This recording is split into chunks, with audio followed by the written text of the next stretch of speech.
안녕하세요. 스커트 디자인입니다. 오늘 소개시켜드릴 영상은 인테리어에서 가장 많이 하는 40평대 구조인데요. 현관을 들어오면 좌우측으로 방이 있고 지나와서 거실과 주방을 마주보고 있고 안방과 방이 마주보고 있는 이런 구조죠. 이게 한 20, 30년 된 아파트라서요. 아마 40평대 중에서 인테리어를 가장 많이 하는 구조라 생각이 드는데 오늘은 구조 어떻게 했는지 좀 보여드릴게요. 저희가 보통은 공간별로 좀 소개를 시켜드렸단 말이에요. 하지만 오늘은 인테리어 공정 순서대로 좀 보여드리겠습니다. 많은 분들이 좀 문의를 주시는 게 인테리어의 순서가 어떻게 되느냐, 어떤 공정의 순서로 지켜져야 공사가 잘 되느냐 문의를 너무 많이 주시더라고요. 그래서 오늘은 어떤 순서를 해야 잘 인테리어가 될 수 있는지 바로 좀 보여드릴게요. 가보시죠. 첫 번째 공정은 바로 가설 공사인데요. 가설 공사란 처음에 인테리어 공사 시 관리실이나 이런 곳에 이제 신고를 하여야 돼요. 확장을 하게 되면 행위허가를 한다든지 엘리베이터의 보양, 입주 청소, 자재 양중 이런 것들이 포함이 됩니다. 바로 인테리어 공사가 원활하게 잘 돌아갈 수 있게 도움을 준다. 이렇게 좀 봐주시면 될 것 같아요. 그리고 본격적으로는 이제 철거 공사인데요. 보통은 전체 철거를 하느냐, 부분적으로 살릴 것들은 재사용을 하느냐 나누어가지고 철거 공사를 하면 되는데요. 여기는 전체 인테리어 공사를 하였으니 전부 다 철거를 하였어요. 그 다음 공정은 바로 설비 공사입니다. 설비 공사는 저희도 정말 신경 써서 해드리고 있는데요. 설비를 한 곳에 문제가 생기면 다 뜯고 재공사를 하는 만큼 정말 큰일이 나겠죠. 들어오자마자 있는 방이 있거든요. 이쪽 방을 확장을 좀 해드렸어요. 확장 시에 설비 공사는 이런 것들이겠죠. 바닥을 다 뜯고 난방을 깝니다. 그런 난방을 깔 때도 절 효율이 좋게 좀 깔아줘야 하고요. 확장의 설비 부분들은 저희가 정말 꼼꼼하게 해드리고 있으니 이런 부분들은 좀 안심하시면 될 것 같고요. 화장실에 젠다이를 설치를 하면 수도 배관을 좀 연장을 시켜야 된단 말이에요. 이런 것들을 했고 주방에서 구조 변경을 좀 했거든요. 배수대의 위치를 옮기면서 하단에 있는 분배기까지 싹 다 옮겨드렸어요. 이 분배기 이동 시에는 정말 꼼꼼하게 해야 되는데요. 가닥수가 16가닥이거든요. 한 가닥만 하자가 나와도 물난리가 나는 만큼 정말 꼼꼼히 하여야 합니다. 근데 제가 여기서 진짜 걸러야 하는 인테리어 좀 한번 말씀드려 볼게요. 어떤 업체에서는 방수를 하면 안 좋다, 설비를 건들면 안 좋다, 분배기를 건들면 안 좋다 이렇게 좀 하는데 저는 그러면 이렇게 좀 말씀드리거든요. 그건 못하고 실력이 없어서라고요. 어떻게 이런 설비적인 것들이 동반되지 않으면서 인테리어를 할 수 있겠어요. 그런 인테리어는 가치가 없는 인테리어이기 때문에 그건 아니라고 보고요. 이런 설비 작업도 충분히 검수를 하고 감리를 잘하면 정말 꼼꼼하게 하지 않나게 할 수 있습니다. 철거가 다 진행이 되었다 그러면 이제 창호 공사인데요. 블라인드가 쳐져 있네요. 이제 빨리 올려볼게요. 네, 다 쳤습니다. 여기 창호는 KCC 글라스 본사에 13년 보증이 되는 좀 창호를 해드렸고요. 특이한 점은 이 샤시가 라운드로 되어져 있죠, 비딩이. 보통은 좀 일자로 많이 하거든요. 근데 여기는 관리실에서 무조건 라운드 창호로 해라 하고 검수까지 하더라고요. 근데 일자 창과 라운드 창의 가격을 비교하면요, 라운드 창이 한 2배에서 3배 더 나옵니다. 그래서 우리 집이 라운드 창으로 되어져 있다 그러면 꼭 라운드로 해야 되는지 일자로도 할 수 있는지 이런 것들 관리실에 물어보시면 좋을 것 같습니다. 그리고 당연히 전체 샤시를 다 바꿔드리면서요, 외창은 로이 유리로 하여 단열적인 성능 꼼꼼하게 좀 챙겨드렸습니다.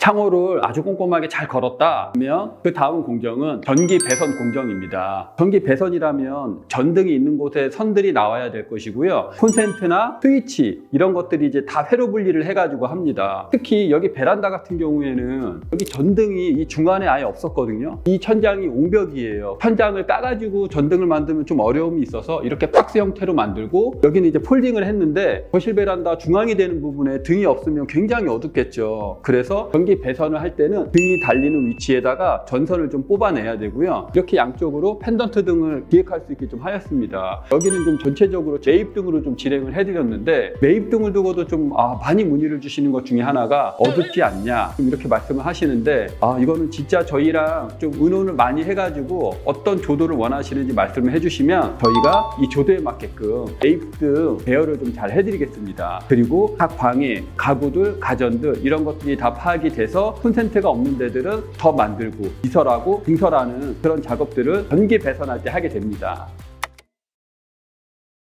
전기 배선까지 잘 되었다 그러면 그 다음 공정은 목공입니다. 목공의 중요성은 정말 강조를 해도 지나치지가 않습니다. 정말 디테일하게 치수부터 디자인까지 나와야 현장에서 구현이 되는 거거든요. 여기는 좀 어떤 목공 작업들을 했냐면요, 9mm 문선으로 좀 작업을 했어요. 9mm 문선을 작업을 하면서 이 벽체들은 다 석고로 평탄화를 시켜서 수직과 수평을 잘 맞춰서 좀 해드렸다. 그리고 좀 안방을 좀 와보시면요, 가벽을 세워드렸어요. 이 드레스룸과 침실을 분리해야 공간적으로도 쓸모가 있고 좋다. 이제 안쪽으로는 드레스룸 공간으로 좀 만들어 드렸습니다. 시스템 에어컨은 여기는 총 6대를 해드렸거든요. 시스템 에어컨을 하게 되면 타공을 하고 잘 달릴 수 있게 보강 작업들을 하고요. 그 외에도 철거를 하면서 벽체나 천장의 보수, 보강 이런 것들을 좀 목공 시에 하게 됩니다. 그리고 어떤 디자인들이 나온다, 그런 것들도 좀 목공으로 하게 되겠죠.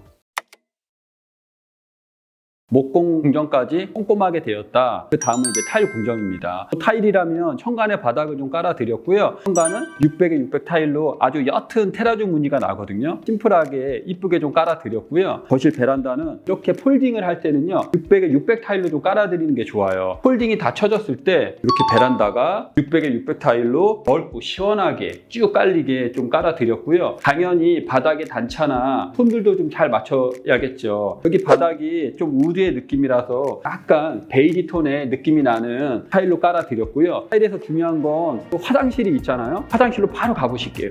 굉장히 밝고 환하고 따뜻해 보이죠. 여기는 600에 600 포세린 타일로 젠다이가 욕조까지 좀 갔고요. 돌리컵 마감 잘 해드려서 깔끔하게 좀 화장실 연출해 드렸어요. 인기 아이템이죠. 휴젠트까지 해서 습도와 온풍까지 나올 수 있는 좀 기능으로 하였습니다. 깔끔하고 따뜻한 분위기가 날 수 있는 거실 화장실로 완성해 드렸습니다. 안방 화장실 가보실까요? 피디님, 저 오늘 머리 스타일 괜찮아요? 그렇죠.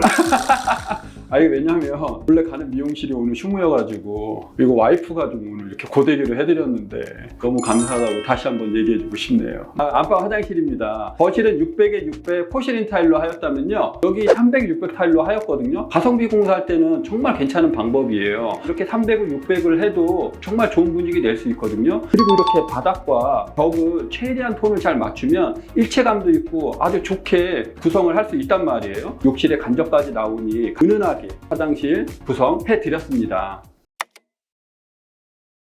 자, 타일까지 잘 붙였다 그러면 필름 공정입니다. 여기는 필름을 어떤 걸 붙였냐, 저희가 여기 9mm 문선 만들었다고 했잖아요. 이 9mm 문틀을 제작을 해서 필름을 붙였고요. 영림의 필름인데 이런 느낌 되게 괜찮은 것 같아요. 또 하나 좀 보여드리고 싶은 공간은 현관장 맞은편에는요, 보통 도배를 많이 하는데 이와 같이 목공을 쳐서 필름을 입힌 거예요. 그러면은 내구성도 좋고 스크래치도 안 나서 정말 오래오래 관리 잘 할 수 있어요. 이렇게 중간에 거울도 좀 매립을 해드려서 단차를 잘 맞춰드려서 정말 깨끗하고 관리가 잘 될 수 있게 좀 해드렸습니다. 중문 같은 경우에는 이렇게 좀 삼연동으로 슬림하게 좀 했고요. 하단에 모루유리, 상단에 투명 유리를 넣어서, 이 하단에 모루유리 넣는 건 이게 신발이 바로 좀 안 보여서 장점이 있거든요. 그래서 이런 디자인도 적용을 하시면 너무 좋을 것 같아요. 요즘에 여다지도 굉장히 많이 하시는데 사실 삼연동이 좀 더 실용적이고 편리한 건 있어요. 중문도 내가 어떤 스타일, 어떤 디자인을 할 건지 잘 따져가지고 해보시면 너무 좋을 것 같습니다. 아까 목공할 때 좀 보셨죠? 안방에 이렇게 가벽을 하고요, 뒷그린에 필름을 좀 붙여드렸어요. 안방의 분위기가 좀 더 안정적이고 센서티브한 느낌 좀 줄 수 있게 하였습니다.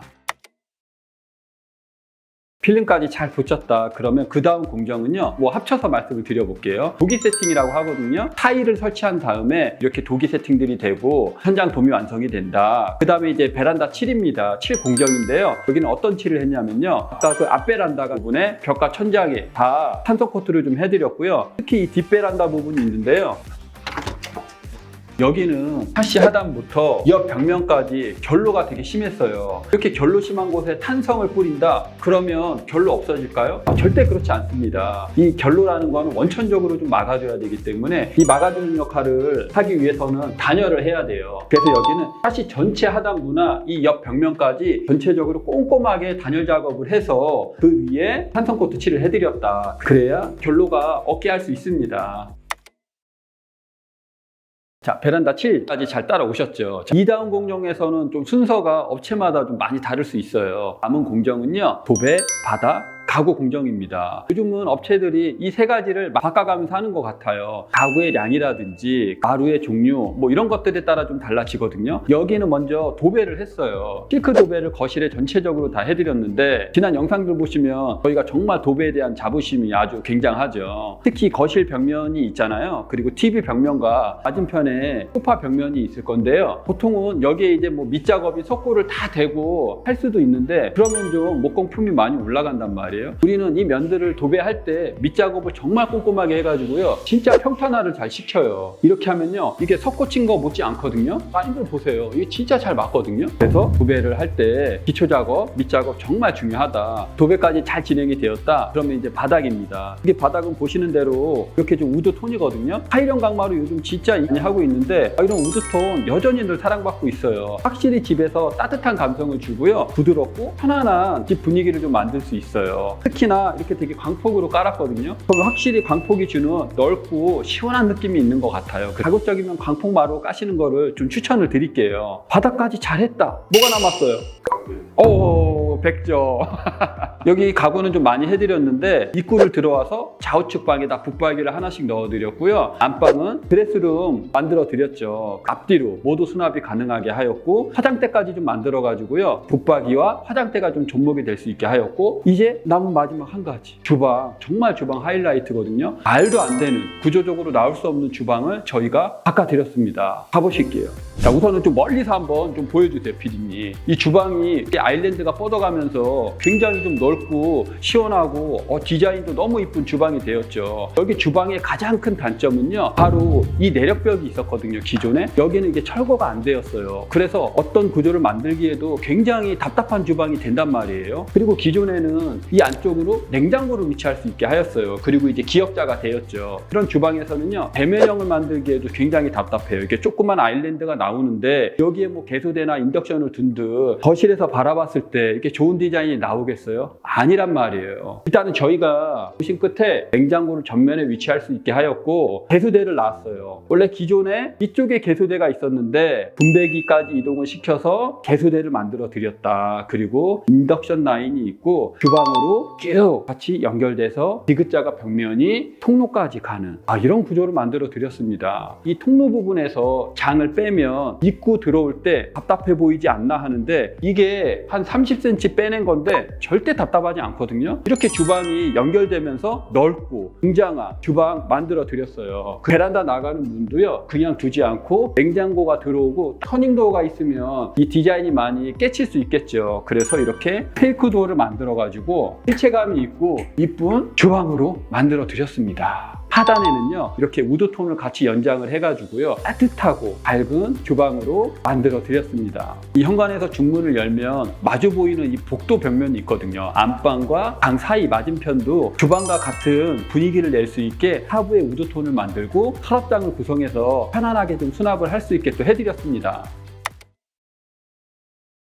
특히나 저희가 가구 같은 경우에는 진짜 장점이 되는 게 저희가 공장에 직발주를 하거든요. 그러면서 금액을 정말 합리적으로 드릴 수 있어요. 이런 것도 좀 저희의 큰 장점이라고 좀 생각이 되네요. 여기까지 보셨는데 어떠셨나요? 오늘은 저희가 공정 순서별로 좀 소개를 해드렸어요. 이렇게 공정 순서를 잘 지켜야 바르게 마감이 잘 되면서 인테리어를 좀 할 수가 있어요. 여기는 우드톤을 이용해서 따뜻하고 좀 밝은 집으로 좀 만들어 드렸습니다. 특히나 이렇게 정말 구조적으로 나오기 어려운 주방은 디자인적으로 도 실용적으로 좀 만든 게 이 집에서 정말 인테리어가 잘 된 점이라고 좀 말을 하고 싶어요. 이 집을 이렇게 이쁘게 만들 수 있게 저희와 계약을 해주셔서 이 클라이언트 분께 다시 한번 감사드리고요. 언제나 이 집에서 행복이 가득하게 되셨으면 좋겠습니다. 그럼 저희는 여기서 마치고요. 궁금한 사항들 남겨주시면 자세하게 좀 안내 드리겠습니다. 그럼 다음에 볼게요.